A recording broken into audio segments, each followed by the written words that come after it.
take off ដោយមួយក៏មុនកប៉ាល់ហោះប្រមាណមិនិតគឺប្រមាណម៉ោងគេឈប់ទទួលលក់សម្បត្តិឲ្យទៀតហើយគេឈប់ទទួល check in ចង់និយាយចឹងណា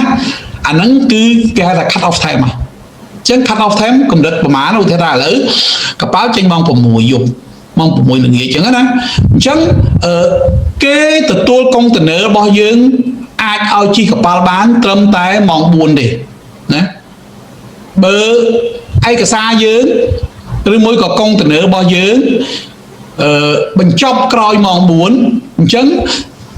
កុងតឺន័ររបស់យើងនឹងមិនបានជិះកប៉ាល់ជើងនឹងទេគេអាចទទួលឯកសារបានណាប៉ុន្តែសម្រាប់ជើងក្រោយมันអាចជិះកប៉ាល់ជើងនឹងបានទេហេតុអីដោយសារតែគេត្រូវការពេលវេលាដើម្បី process ឯកសារជាមួយនឹងគយណាអញ្ចឹងគេមិនអាចធ្វើម្ដងមួយទេគេអាចប្រមូលទៅតែម្ដងតែគេទៅហើយចោលយើងគឺយើងខកហើយយើងគេអាចទទួលកុងតឺន័រយើងឲ្យដាក់ចុះនៅទីលាននៅកំពង់ផែអាចទទួលឯកសារយើងក៏ប៉ុណ្ណឹងសម្រាប់ជើងក្រោយណាអញ្ចឹងអាម៉ោងដែលគេវាកំណត់ហ្នឹងកំណត់ថាម៉ោង4គេជប់ទទួលឯកសារបានតែម៉ោង4គឺអ្នកដែលមកក្រោយម៉ោង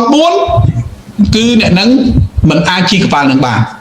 អញ្ចឹងអាម៉ោង4ហ្នឹងគេហៅ cut off time cut off time មកប្រហែល cut off time ម៉ោង4តនេះកន្លែងហ្នឹងបងប្អូនតន់លោកគ្រូតន់